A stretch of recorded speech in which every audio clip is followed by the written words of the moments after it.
चलिए जुड़ जाइए जल्दी से जीएस वाले पेपर में। तो चलिए, जय हिंद मेरे प्यारे दोस्तों। ये हमारा सेट 48वां है। हम इसमें एएलपी टेक्नीशियन के प्रीवियस ईयर जो 2018 में एग्जाम पड़ा, उसी का आज 30 अगस्त के थर्ड शिफ्ट के प्रश्न, सिर्फ जीके और जीएस के प्रश्न लेने वाले हैं। ठीक है, थोड़ा सा माइक में प्रॉब्लम हो गई है संसाधन के अभाव के कारण। अगर अगल बगल की आवाज कुछ जाए तो उनको एक्सेप्ट कीजिएगा। थोड़ा सा परेशानी मतलब होंगे, लेकिन फिर भी आवाज हम प्रयास करेंगे कि आपके पास बहुत क्लियर में पहुंचे, क्योंकि तेजी से बोल करके। तो चलिए आ जाते हैं अपने क्लास में। ये हमारा क्लास का 48वां वीडियो है। ठीक है, इससे पहले हमने 47 वीडियो दे चुके हैं। 48वें जीके और जीएस वाले प्रश्न में हम सब जुड़ रहे हैं। और साथ ही आज से ही एक और सीरीज शुरू हो जाता है रीजनिंग का, लल्लन टॉप क्लास। रीजनिंग के प्रीवियस ईयर का ही प्रश्न पहले हम देखेंगे कि 2018 ईस्वी के एलपी टेक्नीशियन के कौन कौन से रीजनिंग के प्रश्न पूछे गए थे। उसका भी क्लास आज से शुरू हो जाएगा, वीडियो 1 से हमारा। ठीक है, तो चलिए उसको भी आप लोग अवश्य देख लीजिएगा रीजनिंग का प्रश्न। क्यों? क्योंकि रीजनिंग के प्रश्न देखेंगे तो ही पता चलेगा ना कि कहां से प्रश्न पूछे जाने। जैसे कि साइंस के अभी तक हमने जो इतना वीडियो देखा, इसमें ये तो पता चल चुका है कि आवर्त सारणी के प्रश्न है, एक हिस्ट्री के प्रश्न है, एक ज्योग्राफी के प्रश्न है वगैरह, इसी तरीके से प्रश्न आ रहे हैं। तो ताकि अगला सीरीज को हम तैयार कर सकेंगे उसी के आधार पर। तो रीजनिंग का भी प्रश्न आप सब लोग अवश्य देखिए। चलिए इस सीरीज को पहले आगे बढ़ाते हैं। तो चलिए, ये 30 अगस्त थर्ड शिफ्ट 2018। तो चलिए आ जाते हैं। देखिए प्रश्न क्या कह रहा, निम्नलिखित में कौन सा, क्या प्रश्न दिया गया है, वो कहां चला गया जी, काहे डर रहे हैं आप भी। चलिए आ जाते हैं, निम्नलिखित में कौन सा कथन गलत है। इनमें 4 कथन दिया हुआ है, कौन से कथन गलत है देख लेते हैं। ये केमिस्ट्री का प्रश्न है। देखिए क्या करा, सोडियम हाइड्रोक्साइड के क्षारीय प्रकृति सोडियम आयन की उपस्थिति के कारण होता है। कहने का मतलब सोडियम जो हाइड्रोक्साइड NaOH है, इसकी क्षारीय प्रकृति सोडियम के कारण होती है, ये पूछ रहा। तो ये तो गलत बात है, सोडियम के कारण ऐसा उपस्थिति नहीं होगा। ठीक है, ठीक है, तो ये कथन यही गलत है और यही चुनना भी था, तो यही चीज आंसर हो गया। चलिए फिर भी आगे चलते हैं, समय देंगे अच्छे दोस्त अच्छी किताब में तो कुछ तो सीख हमें मिलेगी। चलिए आगे पढ़ लेते हैं। गैर मेटालिक ऑक्साइड प्राकृतिक का अम्लीय होता है। तो चलिए नहीं कुछ तो हमें तो ये पता चला ना कि गैर मेटालिक ऑक्साइड जो होता है वह अम्लीय होता है, वो भी प्राकृतिक अम्लीय होता है। चलिए नींबू में साइट्रिक अम्ल पाई जाती है, ये बात आप पहले से जानते होंगे कि नींबू खट्टा होता है इसलिए उसमें अम्ल पाया जाता है। और कौन अम्ल, साइट्रिक अम्ल। सेव में कौन सा अम्ल पाया जाता, मौलिक अम्ल। ठीक है, तो नींबू में साइट्रिक अम्ल। वैसे खट्टे चीजों में साइट्रिक अम्ल ही होगा। और जैसे अंगूर में टार्टरिक अम्ल। ठीक है, अंगूर में टार्टरिक अम्ल, तो नींबू में साइट्रिक अम्ल हो गया। फिनोफ्थिलीन साबुन के घोल को में गुलाब बन जाता है। चलिए फिनोफ्थिलीन है जो साबुन के अगर घोल में, वो कैसा बन जाएगा, गुलाब बन जाएगा। चलिए इस प्रश्न का आंसर हमें पहले ही मिल चुका है। चलिए फिर भी आगे देखिए, कुछ तो सीख मिला। चलिए आ जाइए, ये व्हाइट में आपके पास प्रश्न लिए गए हैं, देख लीजिएगा क्या अच्छे से दिखाई दे रहा है या नहीं। हम भी देख लेंगे, चेक कर लेंगे, फिर अगली बार अच्छे तरीके से तैयार करेंगे। निषेचन, क्या प्रश्न पूछ रहा, प्रश्न देखिए पूछ रहा ना, निषेचन के परिणाम स्वरूप किस एक का निर्माण होता, किसका होता, अंडाशय का, युग्मक का, रोगाणु कोशिका का, युग्मनज। जैसे निषेचन अर्थात सेक्स, जब सेक्स होता है तो वो एक नए कोई भी चीज में, जैसे मनुष्य नर में कोई भी मादा और पुरुष में सेक्स होते हैं। और निषेचन अगर पुष्प वगैरह जो हो गए, जो भी जीव हो गए पुष्प वगैरह में क्या होता है, निषेचन, फर्टिलाइजेशन। क्या होता है, फर्टिलाइजेशन होता है, तो क्या तैयार होता है, एक नए युग्मनज का तैयार होता है। ठीक है, तो आंसर क्या हो गया, युग्मनज। चलिए आगे चलते हैं अगले प्रश्न पे। अगला प्रश्न देख लेते हैं, कैल्शियम। क्या प्रश्न दिया गया, कैल्शियम। प्रश्न देखिए पूछ रहा, कैल्शियम फॉस्फेट का आणविक सूत्र क्या होता है, तो Ca3 और PO4 के होल 2, कैल्शियम फॉस्फेट। ठीक है, Ca से कैल्शियम, PO से फॉस्फेट, इसका इधर संयोजकता आदान प्रदान, तो कैल्शियम फॉस्फेट Ca3 PO4 के होल 2। चलिए आगे चलते हैं अगले प्रश्न पे। क्या प्रश्न पूछा, निम्नलिखित में कौन सा एक सरल अस्थायी उत्तक नहीं है, तो जाइलम। जाइलम है जो सरल अस्थायी उत्तक नहीं है। अस्कलेरिन कायमा, कोलेरिन कायमा, पेरेन कायमा, ये सब एक पौधे में अस्थायी उत्तक पाए जाते हैं। जैसे इन्हीं में पौधे के में लचीलापन अस्कलेरिन कायमा के कारण होगा। जैसे देखते हैं डंडा वगैरह में झूल भी जाते हैं पेड़ में तो वो टूटता नहीं है, कौन से, अस्कलेरिन कायमा के कारण। लेकिन जाइलम है जो अस्थायी उत्तक नहीं है। और जाइलम देखिए, जाइलम और फ्लोएम 2 उत्तक होते हैं, जाइलम और फ्लोएम, इसका कार्य समझ लीजिए। फ्लोएम देखिए, पौधे में जड़ से जल को पौधे के विभिन्न माध्यम में पहुंचाने का कार्य कौन करता है? जाइलम करता है। और फ्लोएम है जो भी खनिज पदार्थ को पौधे में एक जगह से दूसरी जगह अर्थात भोजन को ले जाने का कार्य कौन करता है? तो फ्लोएम करता है। ठीक है, और ये दोनों पौधे में ही पाए जाते हैं। चलिए तो आगे चलते हैं अगले प्रश्न पे आ जाइए। क्या दिया? Ag अर्थात सिल्वर CN से क्लोरीन के संयुक्त होने पर बनने वाला यौगिक क्या होगा? तो सिल्वर क्लोराइड बनेगा। क्या बनेगा? Silver chloride. ऑप्शन से भी छाट सकते थे आप। आर्गन तो है ही नहीं है, Ag सिल्वर में हो गया। सिल्वर क्लोरेट में जाके कंफ्यूजन आप हो सकते थे, लेकिन ये भी गलत है। आर्गन क्लोरेट ये तो ऐसे ही गलत है। तो सिल्वर क्लोराइड, सिल्वर और क्लोरीन के मिलने से सिल्वर क्लोराइड बनेगा।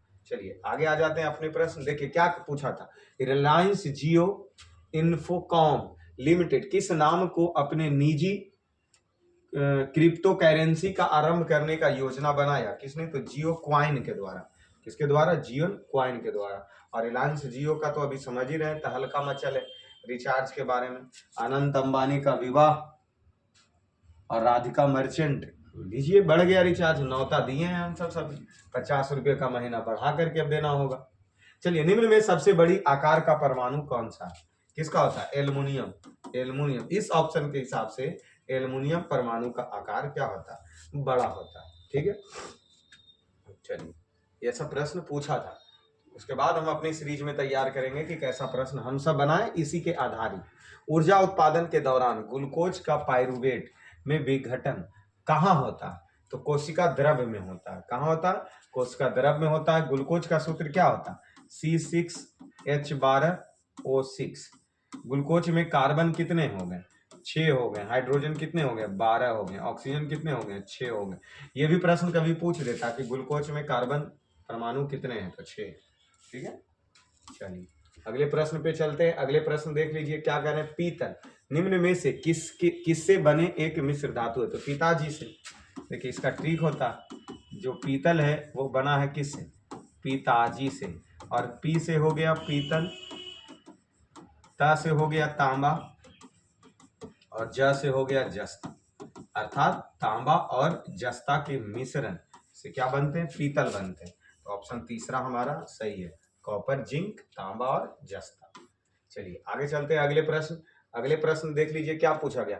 फिल्म फेयर पुरस्कार जीतने वाली आमिर खान अभिनेता दंगल फिल्म के निर्देशक कौन थे? तो नितेश तिवारी। दंगल फिल्म किसका? आमिर खान का है ना। दंगल फिल्म, उसमें नीतीश तिवारी के द्वारा यह लिखा गया। ये प्रश्न नहीं पूछेगा, मत सोचिए उसके बारे में।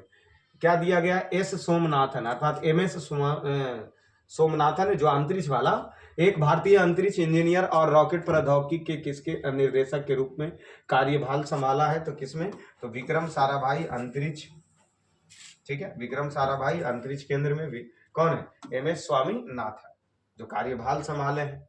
चलिए आगे आते हैं अगले प्रश्न देख लीजिए क्या पूछ रहा है। केंद्रीय सरकार ने प्रधानमंत्री सुगम्य भारत अभियान के तहत नई दिल्ली में किसके लिए सरलता से प्रयोग योग्य ई पुस्तकालय का सुगमय पुस्तकालय की शुरुआत किया? मतलब जो दिल्ली केंद्र सरकार जो प्रधानमंत्री सुगम्य भारत अभियान के तहत नई दिल्ली में ई पुस्तकालय की योजना की जो शुरुआत की गई थी वो किसके लिए? तो दिव्यांग जो है, दिव्यांग वो पुरुष हो या महिला हो, उनके लिए एक पुस्तकालय खोली गई है, ई पुस्तकालय, और जिसको हम सब सुगम्य पुस्तकालय के भी नाम से जानते हैं। तो ये भी करंट का ही प्रश्न है 2018 का।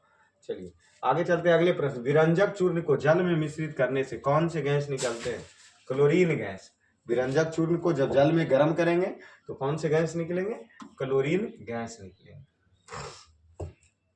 चलिए आगे चलते हैं अगले प्रश्न पे। ये आंसर लिया था क्लोरीन गैस का।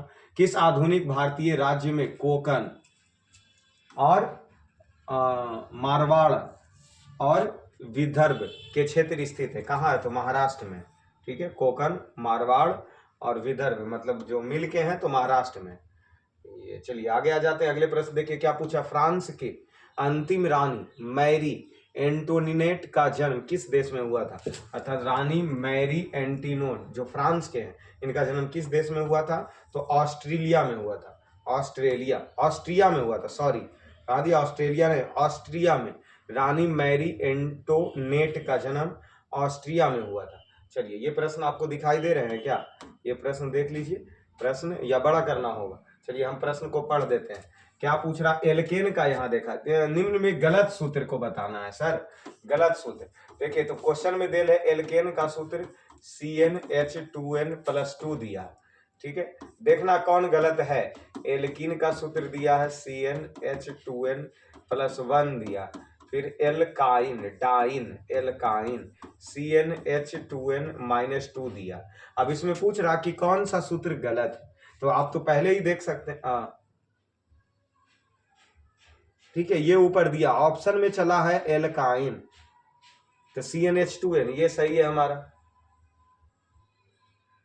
फिर नीचे दिया है एल्केन, तो ये भी सही है एल्केन, एल्केन का भी सूत्र सही है। चलिए तो पहला दूसरा सही है। तीसरा एल्कीन, देखिए एल्कीन का सूत्र क्या लिखा, एल्कीन का सूत्र लिखा CnH2n+3, तो ये तो गलत है ना, एल्कीन +3 नहीं होता, इसीलिए एल्कीन वाला तो ऑप्शन 3 इसीलिए सही लिया, ठीक है। और बाकी तो एल्केन दिया ही है। चलिए तो बहुत अच्छे, आगे चलते हैं। ये एल्कीन का सूत्र गलत दिया हुआ है। चलिए आगे चलें अगले प्रश्न पे। अगले प्रश्न पे आइए, सिक्किम के मुख्यमंत्री का नाम बताएं जिन्होंने ऊर्जा एवं संसाधन संस्थान द्वारा संवहनीय विकास नेतृत्व पुरस्कार से सम्मानित किया गया। तो पवन चामलिंग। अब ये तो प्रश्न को इसको डिलीट कीजिए, ये प्रश्न तो आने वाला नहीं है। चलिए आगे आ जाते हैं। 73 प्रश्न क्या करा? 73वां, संक्रमण तत्वों के लिए निम्न में कौन सा कथन सर्वाधिक उपयुक्त है? जो भी संक्रमण तत्व है उसके लिए कौन सा कथन है जो सही है? इसके 72 कोष में 2 अपूर्ण होते हैं, ठीक है। तो यही बात सही है, क्योंकि इसके 72 कक्षा में 2 इलेक्ट्रॉन या 8 इलेक्ट्रॉन हो सकते हैं, नहीं तो 2 इलेक्ट्रॉन ही होंगे संक्रमण तत्व के लिए। तो 2 अपूर्ण होते हैं, कोष में 2 अपूर्ण होते हैं। चलिए आ जाते हैं उपयुक्त है। आज इसका दूसरा देख लीजिए, 72 कोष में 8 इलेक्ट्रॉन होते हैं, इसके 72 कोष अपूर्ण होते हैं, इसके 72 कोष में 3 अपूर्ण होते हैं। तो ये बात सही है। निम्न में से कौन सा कथन सर्वाधिक उपयुक्त है? तो 2 अपूर्ण होते हैं, इसके 72 कोष में 2 अपूर्ण होते हैं। ये 73 प्रश्न है। चलिए इस सेट का लास्ट प्रश्न क्या करा? वैसे अंग जिनका मौलिक संरचना तो एक समान होती है परंतु उनके द्वारा किया जाने वाला कार्य भिन्न होता है, क्या कहलाता? मतलब अंग एक समान है लेकिन कार्य अलग अलग होता है, तो समरूप अंग बोलते हैं, ठीक है ना। जैसे उस अंग का जो संरचना है वो समान होता है लेकिन उनके द्वारा किया गया कार्य भिन्न भिन्न होता है। जैसे जो मनुष्य का आगे का हाथ है वो घोड़ा का आगे के पैर के बराबर है, तो वो एक समान अंग हो गया। लेकिन अब उस हमारा हाथ का काम कुछ और है, घोड़े का पैर का काम कुछ और है, तो इसीलिए उसका जब समान रूप है और कार्य अलग अलग है, उस अंग को बोलते हैं समरूप अंग, ठीक है, समरूप अंग है। चलिए तो ये हमारा कंप्लीट हुआ, अर्थात 30 अगस्त के शायद 3rd शिफ्ट थे, ठीक है, 30 अगस्त के 3rd शिफ्ट कंप्लीट हुए। तो अब हम सब आज से क्या लल्लन टॉप की क्लास रीजनिंग वाला शुरू करने वाले हैं, तो उसको भी आप अवश्य देख लीजिए। और साथ में 6:10 से जो लाइव क्लास शुरू होता है ग्रुप डिस्कशन का, उसमें आप अवश्य जुड़िए। उस ग्रुप डिस्कशन से बहुत फायदे होंगे, क्योंकि वहां पे क्वेश्चन काफी ताबड़तोड़ 1 सेकंड में 1-2 क्वेश्चन लेकर के निकलते हैं आगे, तो उससे आप अवश्य जुड़िए, अवश्य ही फायदा होगा। तो चलिए क्लास में जुड़े रहने के लिए धन्यवाद। इसी प्रकार बने रहिए इस छोटे से परिवार में।